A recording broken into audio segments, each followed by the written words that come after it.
దేవుని నామమునకు మహిమ కలుగును గాక. కూడిన నా ప్రియమైన సహోదరి మీ అందరికీ ప్రభువైన యేసు క్రీస్తు నామమున నా వందనాలు ఉదయకాలం మీకు అందరికీ తెలియజేస్తున్నాను. అందరూ బాగున్నారని విశ్వాసంతో దేవుని వాక్యం తీసుకుని మీ ముందుకి వస్తూ ఉన్నాను. ఈరోజు మార్కు సువార్త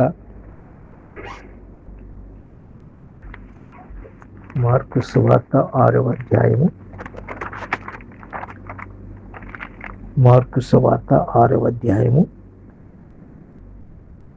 7వ వచనం నుంచి 13 వరకు చదువుకుందాం. ఆయన 12 శిష్యులను తన యొద్దకు పిలిచి వారిని ఇద్దరినిగా పంపుచు అపవిత్రాత్మ మీద వారికి అధికారం ఇచ్చి, దేవునికి స్తోత్రం కలిగిన ప్రభునందు ప్రియమైన వారులారా, యేసు ప్రభువారు తన శిష్యులను పిలిచాడు. తన 12 మంది శిష్యులను పిలిచి వారి ఇద్దరినిగా పంపుతూ అపవిత్రాత్మల మీద వారికి అధికారం ఇచ్చాడట. ఏమిచ్చాడు? అధికారం, అథారిటీ. దేవునికి స్తోత్రం. ఈ అధికారం ఇచ్చి వారి ప్రయాణం చేయమని చెప్పాడు. ఇద్దరేసి పంపించాడు ఆయన. దేవుని సేవకు ఇద్దరు కావాలి. ఒకరు కుంటుపడినా మరి ఒకరు ఆ సేవను కొనసాగించడానికి. గుర్తుపెట్టుకోవాలి మనం. దేవునికి స్తోత్రం. ప్రయాణము కొరకు చేతి కర్రను తప్ప రొట్టెనైనను జాలినైనను సంచిలో సొమ్మునైనను తీసుకొనక, చెప్పులు తొడుగుకొనుడనియు 2 అంగీలు వేసుకొనవద్దనియు వారికి ఆజ్ఞాపించెను. దేవునికి స్తోత్రం. సేవ చేసే విధానం ఇక్కడ దేవుడు చెప్తున్నాడు. సేవ చేసే విధానం ఇద్దరు ఉండాలి. అపవిత్రాత్మ మీద అధికారం ఇచ్చాడు యేసయ్య. ప్రయాణం చేయటానికి చేతి కర్ర తప్ప రొట్టెనైనా జాలినైనా సంచినైనా సొమ్మునైనా ఏమీ తీసుకెళ్ళటానికి అవసరం లేదు అన్నాడు దేవుడు. దేవునికి స్తోత్రం. అవసరం లేదు. చెప్పులు తొడుగుకొనుడనియు 2 అంగీలు వేసుకొన వద్దనియు వారికి ఆజ్ఞాపించెను.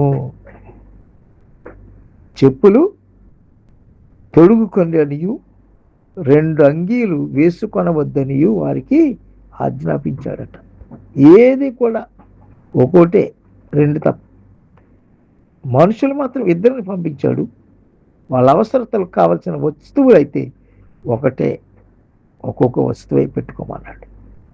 చూసారా? అంటే దేవుని మీద ఆధారపడమని నేర్పించాడనమాట ఆయన. దేవుని మీద ఆధారపడటం. నీకు భవిష్యత్తు దేవుడే, నీ భవిష్యత్తు. నీకు అన్నీ చూసుకునేవాడు ప్రభువే అన్నట్టుగా ఇక్కడ మరి విషయాలు తెలియజేస్తూ ఉన్నాడు ప్రభు. కాబట్టి ప్రభునందు ప్రియమైన వారారా, మరియు ఆయన వారితో ఇట్లనెను, మీరెక్కడ ఒక ఇంట ప్రవేశించేదారో అక్కడ నుండి మీరు బయలుదేరు వరకు ఆ ఇంటనే బస చేయుడి. మీరు ఎక్కడైతే వెళ్తారో అక్కడే మీరు బస చేయాల్సమా, ఇంకెక్కడికి వెళ్ళకూడదు అని ప్రభువారు చెప్తూ ఉన్నారు శిష్యులకి. అన్నీ కూడా ఆయనకి బోధించి వారికి పంపించినట్లుగా మనం చూస్తున్నాం. కాబట్టి ప్రభునందు ప్రియమైన వారులారా, దేవుని యొక్క పని చేయటానికి ఇటువంటి సిస్టమేటిక్ ఉపయోగించాలని దేవుడు మనకి తెలియజేస్తూ ఉన్నాడు. కాబట్టి ఏ స్థలమందైనను జనులు మిమ్మును చేర్చుకొనక మీ మాటలు వినకుంటే మీరు అక్కడ నుండి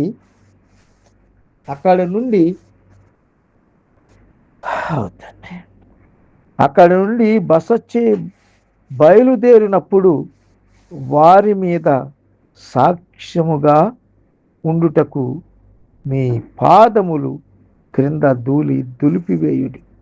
కాగా వారు బయలుదేరి మారు మనసు పొందవలెనని ప్రకటించుచు అనేక దయ్యములను వెళ్ళగొట్టుచు నూనె రాసి అనేకులకు రోగులను స్వస్థపరచుచుండేరి. దేవునికి స్తోత్రం. ఈ విధంగా చేస్తూ వారు ఉన్నట్లుగా మరి ఇక్కడ మనం చూస్తూ ఉన్నాము ప్రభునందు ప్రియమైన వాళ్ళ. కాబట్టి ఈ వాక్యమును బట్టి మనం ఏమి నేర్చుకుంటున్నాం? సేవ కొరకు ఏ విధంగా ఉండాలో మార్కు సువార్త 6 అధ్యాయం 7 నుంచి 13 వరకు యేసు ప్రభువారు తన శిష్యులకు నేర్పించాడు. అదే మనం నేర్చుకోవాలి, దాని ప్రకారంగా మనం నడవాలి. దేవుడి మాటలు మన వెనుకట్లో దీవించునుగాక. ప్రార్థన చేసుకున్నాం. ప్రేమ కలిగిన తండ్రి, కృపగలిగిన మా యేసయ్యకు వందనాలు, స్తోత్రాలు చెల్లిస్తున్నాం. ఉచితమైన కృపను బట్టి నా తండ్రి వాక్యాన్ని వివరించడానికి సహాయం చేస్తారని స్తోత్రాలు. నా తండ్రి ఇజ్రాయెల్ దేశం, యెరూషలేము, అమెరికా, కెనడా దేశాలు, గల్ఫ్ దేశాలు, హిందూ దేశం అంతా రక్షణ మారు మనసు దయచేసి మీరు మహిమ పొందమని అడుగుతున్నాం. సహాయం చేయండి. సంతానం లేని వారి సంతానం, గృహాలు లేని గృహాలు, ఉద్యోగాలు లేని వారికి ఉద్యోగాలు దయచేయండి. హాస్పిటల్లో రోగులు ముట్టి స్వస్థపరచండి. జైల్లో ఉన్న వారు విడిపించండి. ప్రయాణం వెళ్తున్న వారు, వస్తున్న వారు రాకపోవాలి కాపాడి భద్రపరిచిన కాపుదలు ఇచ్చి నడిపించండి. నాతో ఉన్న సహోదరులు, వారి కుటుంబాలు మీరు కాపాడి భద్రపరచండి.